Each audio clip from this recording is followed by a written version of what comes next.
Choisis la vie, les menaces subies dans le sein maternel.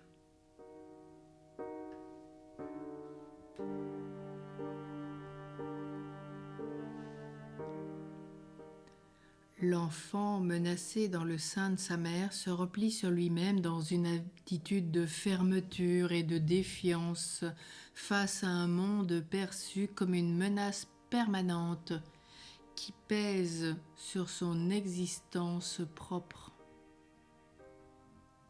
Devant cette hostilité, il va refuser de naître, ou naîtra par exemple par le siège, ou avec le cordon ombilical autour du cou.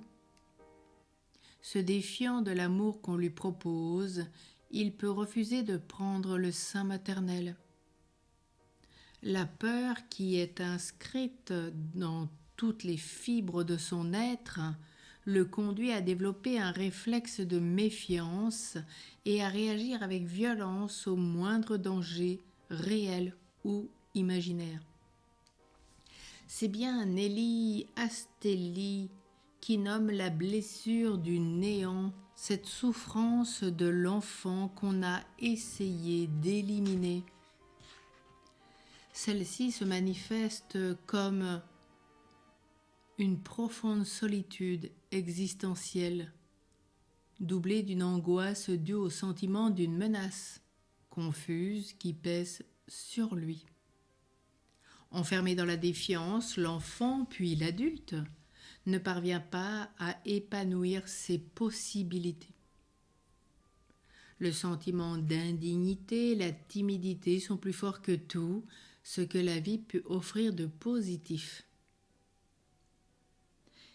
Et on a bien entendu quand ta mère t'avoue que si t'es né, c'est parce que les délais légaux étaient dépassés, témoigne une femme qui s'appelle Aurélie. Et tu te dis, ma vie ne tient pas à grand-chose, donc je suis pas grand-chose. Ces personnes se sentent souvent coupables d'exister et n'attachent par conséquent que peu de valeur à leur propre vie comme à celle des autres.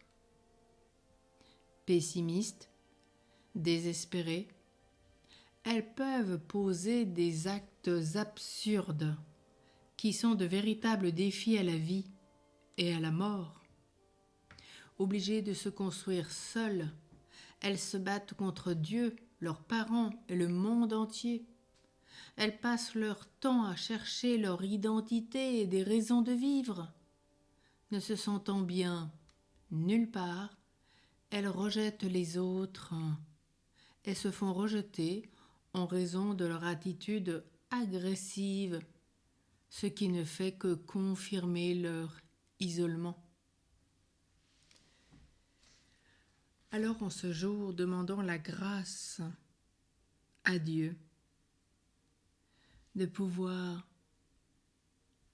lui faire confiance et surtout de faire confiance à la vie, quelles qu'en soient les circonstances de notre vie, quelles que soient les menaces que nous avons pu subir dans le sein maternel.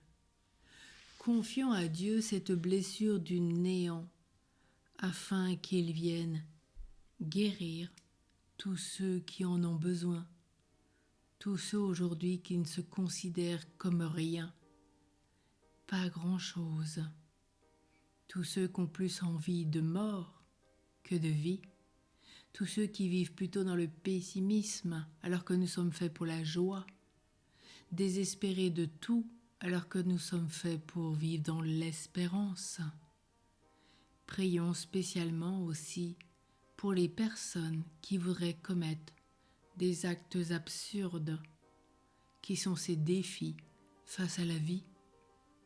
Prions pour eux, prions avec eux et demandons cette guérison, de croire que leur existence a une valeur au-delà de tout, qu'ils ont été aimés par Dieu et qu'ils ont une mission et une grâce spéciale à remplir sur cette terre que personne d'autre ne pourra remplir. Pour eux,